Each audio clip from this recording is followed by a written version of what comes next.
The knock on my studio door wasn't a client. It was a process server in a cheap suit. He didn't apologize. He just handed me a thick manila envelope and walked away without a word. I opened it right there, standing between my easel and a stack of unpaid invoices. It wasn't a lawsuit. It was a petition for emergency conservatorship. The petitioners were Matthew and Laura. My parents. The evidence for my sudden psychotic break. My career as an illustrator.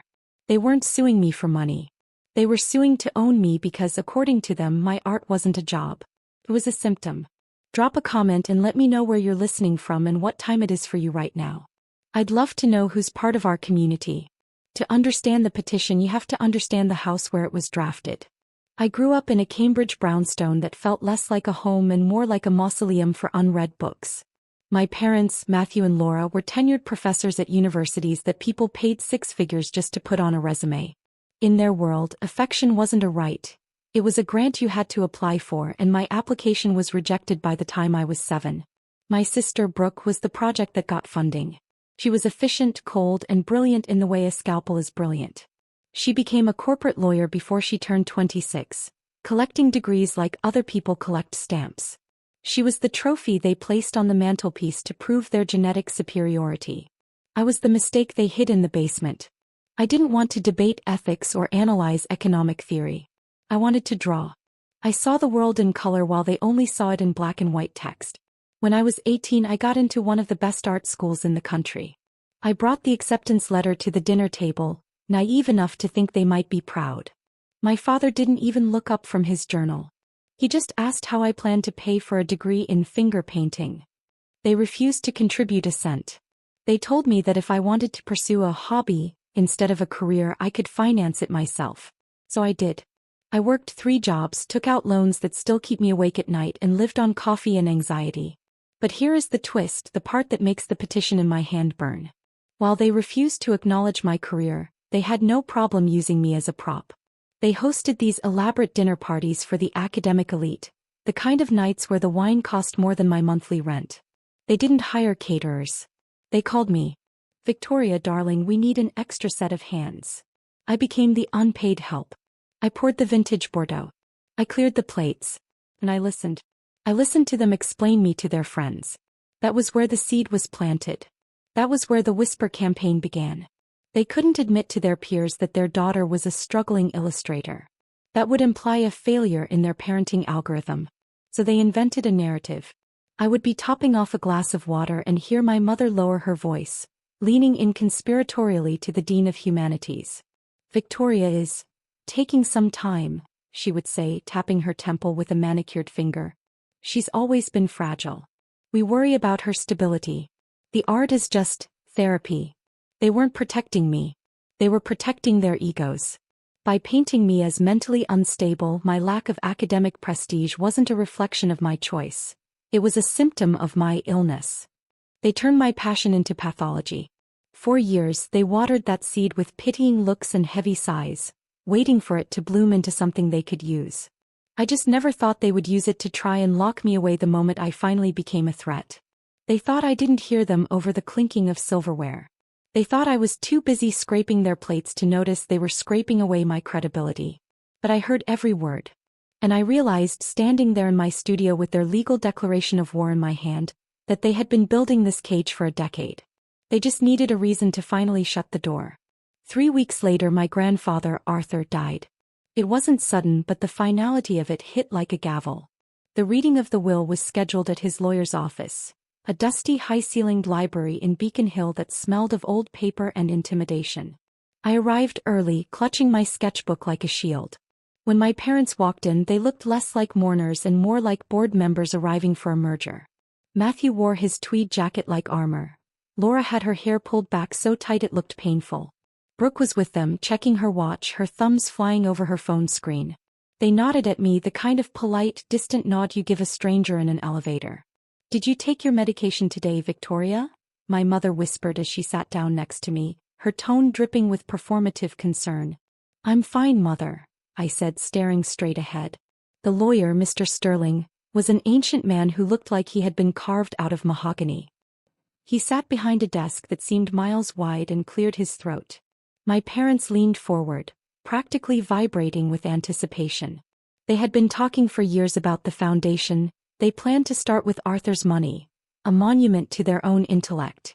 Brooke had already earmarked her share for a partnership buy-in. Mr. Sterling began to read. It started with the usual legal jargon and then came the distribution. He left small sums to various universities, a few rare manuscripts to libraries. My parents nodded along impatient. And to my son Matthew and his wife Laura, Mr. Sterling read, his voice dry as dust, I leave my collection of first-edition philosophy texts, in the hope that they might finally read them and learn something about the human condition. The silence in the room was absolute. My father's face went slack. Is that it? He choked out. Wait, my mother said, her voice rising. There must be a mistake. The estate, the investments. I'm getting there, Mr. Sterling said, not looking up. To my granddaughter, Brooke, I leave the sum of $50,000, to be held in trust until she can prove she has used it for something other than personal gain. Brooke made a noise like a deflating tire. And finally, Mr. Sterling continued, to my granddaughter Victoria. He paused and for the first time he looked up, his eyes finding mine. I leave the remainder of my estate, including the brownstone on Charles Street, my entire investment portfolio and all liquid assets, valued at approximately $6.2 million, to be given to her immediately and without restriction. The room didn't just go quiet, the air left it. My parents were frozen statues of shock. I felt the blood drain from my face. $6 million. The brownstone. It was impossible. Then the explosion happened. But it wasn't rage. It was far more dangerous. It was concern. Oh my God, my mother gasped, turning to Mr. Sterling, her hands flying to her mouth. Mr. Sterling, you can't be serious. You cannot give that kind of money to Victoria. She's not well. It's a tragedy, my father added, his voice dropping to a somber, authoritative baritone. My father was clearly not in his right mind at the end. Victoria spent a lot of time with him. She must have influenced him. She has these manic episodes, you know. Delusions of grandeur. She probably convinced him she was some kind of genius. We need to step in, my mother said, reaching across the desk as if to grab the will. For her own safety. She'll blow it all on paint and canvas in a month. She'll end up on the street. We have to protect her from herself. We cannot accept this will. They weren't fighting for the money they claimed. They were fighting for me. They were gaslighting me in real time, rewriting reality right in front of the lawyer, painting my inheritance not as a gift, but as a symptom of my sickness and proof of my grandfather's senility. They looked at me with pitying eyes, shaking their heads, already building the cage. I went back to my studio, locked the door and sat in the dark. That is the insidious thing about gaslighting.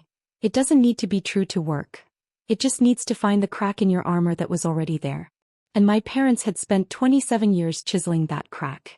I looked at my canvases leaning against the wall. An hour ago they were my work. Now, under the filter of my mother's concern, they looked like evidence. Was that brushstroke expressive or was it manic? Was my choice of color bold, or was it a sign of a chemical imbalance?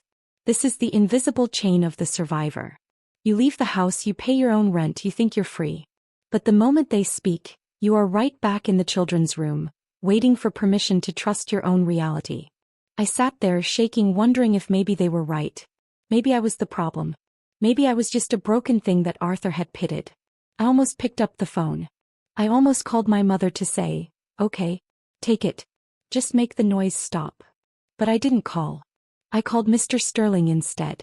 I told him I needed to see the financial records. Not the big numbers. The details. I met him the next morning. He didn't look at me with pity this time. He looked at me with expectation. He handed me a heavy leather binder. Your grandfather kept meticulous records, he said. Especially regarding his private collection. I opened the binder. It wasn't stocks or bonds. It was receipts. I turned the pages and the air left my lungs. The first receipt was dated 5 years ago. It was for a charcoal sketch I had sold at a coffee shop show for $200. It was the first piece I ever sold. I remembered that day. I remembered calling my parents, ecstatic, only for my father to ask if I was going to declare it on my taxes or just buy drugs with it. I turned the page. A watercolor I sold online 3 months later. $400. Page after page. Every time I thought I was going to drown, every time rent was due and I miraculously made a sale to an anonymous collector. It wasn't luck. It was Arthur. He hadn't just bought the good ones. He bought the messy studies. He bought the angry abstracts I painted after Christmas dinner. He bought them all. He used a shell company so I wouldn't know, so I would feel the pride of earning it myself. I found a note tucked in the back of the binder, written on his university stationery. To Victoria, they see a symptom. I see a soul. Keep painting the world as it is, not as they want it to be. You are not crazy, my dear. You are the only one of us who is awake. I didn't cry. The tears that had been threatening to fall since the will reading evaporated.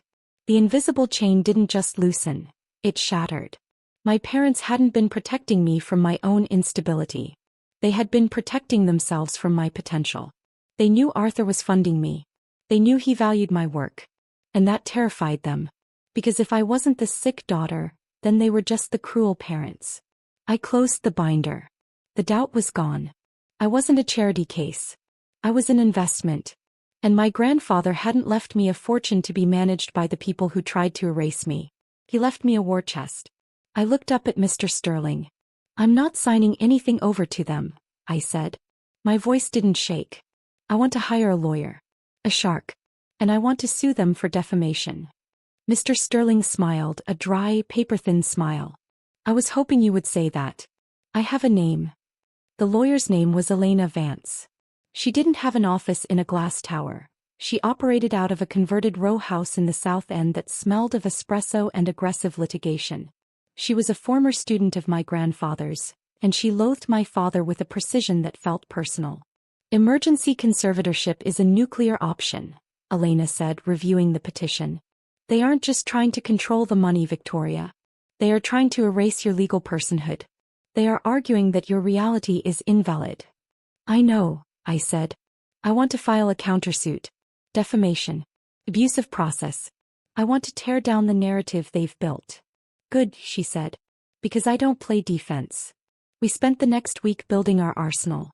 We didn't just gather financial records. We gathered character. Elena dug up old emails from my father to his colleagues, emails where he mocked my art not as a symptom of illness, but as a waste of cognitive resources. We found the medical records from my actual doctor, which showed a clean bill of mental health, contradicting their claims of manic episodes. My parents, however, were not worried. They were tenured.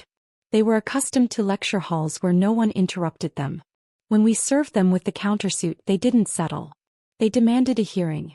They were so arrogant, so convinced of their own intellectual superiority, that they believed they could simply explain to a judge why I was broken, and the judge would nod and hand them the keys to my life. They viewed the courtroom as just another dinner party where I was the help and they were the guests of honor. They prepared their speeches. They lined up their academic friends to testify to my instability. They thought they were walking into a debate. They didn't realize they were walking into an autopsy. The morning of the hearing, the courthouse felt cold. My parents sat on the petitioner's side, looking somber and respectable. Matthew wore a navy suit, Laura wore pearls. They looked like the victims of a tragedy, the burdened parents trying to save their wayward child. Brooke sat behind them, checking her emails, already distancing herself from the blast radius she didn't know was coming. The judge, a stern woman with reading glasses perched on her nose, asked my father to speak. Matthew stood up. He was in his element. He spoke with that deep, resonant baritone that had mesmerized undergraduates for 30 years. Your Honor, he began, this is not about money. This is about the tragedy of potential loss to delusion. My daughter believes she is an artist. She believes she is successful. But these are fantasies. We simply want to ensure she has the care she needs. He was convincing. He was reasonable. He was lying. Elena stood up. She didn't argue. She just walked to the evidence table and picked up a stack of leather-bound books. My grandfather's journals. Mr. Sterling provided these, Elena said, her voice cutting through the room. Arthur kept a daily journal for 40 years. He wrote extensively about his work, his philosophy, and his family. My father stiffened. I'd like to read an entry from 3 months ago, Elena continued. She opened the book to a marked page. Arthur wrote, I fear for Victoria. Not because she is weak but because her parents are cannibals. Matthew possesses high intelligence but zero humanity. He views his children as trophies, not souls. He is angry that Victoria is an artist because he cannot quantify beauty. If I die and if he contests my will, know this. It is not concern. It is the rage of a man who cannot stand to lose a possession. The silence in the courtroom was violent. That is a lie, my father shouted. It wasn't a protest, it was a reflex. This is the narcissistic injury. When a narcissist is exposed, when their carefully constructed mask of superiority is ripped away in public, they do not feel shame. They feel an existential threat. Their brain cannot process the reality that they are not the hero of the story. The dissonance causes a collapse. They don't cry, they attack. My father was senile. Matthew screamed, his face turning a mottled purple, pointing a shaking finger at the judge. He didn't write that. She wrote that. She forged it. She's a manipulator. She's crazy. Matthew, stop, my mother hissed, grabbing his arm, but he shook her off. I am the chair of the department, he bellowed, his voice cracking, the veneer of the distinguished professor dissolving into the temper tantrum of a toddler. I decide what is true. She is nothing. She is a waitress with a sketchbook. He wasn't proving his case. He was proving Arthur's. He was showing the court exactly who he was. A man who would burn down the world rather than admit he wasn't the king of it. The judge looked at my father, red-faced and panting, and then at me, sitting quietly with my hands folded. The contrast was the verdict. Mr. Vance, the judge said, her voice icy. Please sit down. He didn't sit. He had to be escorted out by the bailiff, still shouting about his tenure. The judge dismissed the petition with prejudice. She denied the conservatorship. She ordered my parents to pay my legal fees. But the real judgment hadn't happened in the legal record. It happened in the gallery. The few academic friends they had brought to support them were staring at the door where Matthew had been dragged out, their faces pale. The whisper campaign was over. The scream campaign had begun and everyone had heard it. 2 days later I moved into the brownstone. I didn't do it quietly. I hired movers. I walked up the front steps in broad daylight. I changed the locks not just on the doors but on my life. The fallout in Boston was swift. Academia is a small, vicious village. The story of Matthew's courtroom meltdown spread through the faculty lounges like a virus. He wasn't fired, but he was finished. He was no longer the distinguished intellect. He was the unstable father who tried to steal from his own child.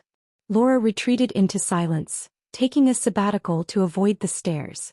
Brooke sent me a formal email resigning as their legal counsel and asking if we could get coffee. I deleted it. I turned the library into my studio. I cleared out the heavy, dark curtains and let the light flood in. I didn't sell Arthur's books. I kept them. They were the foundation of the house, just as he was the foundation of my freedom. I set up my easel in the center of the room. For the first time in 27 years, I painted without looking over my shoulder. I painted without wondering if it was a symptom. There is a letter I wrote in my head 1,000 times during those years of silence. A letter to the version of me that was serving wine at their parties, feeling invisible. But since I can't send it to her, I'm sending it to you. To those on the outside. They will tell you that you are broken because you don't fit into their machine. They will call your passion a pathology. They will try to diagnose your difference as a disease. They do this because your existence challenges their reality. If you can be happy without their approval, then their power is an illusion. They will try to starve you of validation until you are so hungry you will eat their scraps and call it love. Do not eat the scraps. You are not crazy. You are not too sensitive. You are not a disappointment. You are just speaking a language they haven't learned. Do not translate yourself for people who are committed to misunderstanding you. Find your own currency. Find the people who see the soul, not the symptom. And when you finally get the keys to your own life, do not apologize for locking the door. If you've ever had to fight to define your own worth against the people who were supposed to protect it, share this story. You are not alone and you are not crazy. You're just free.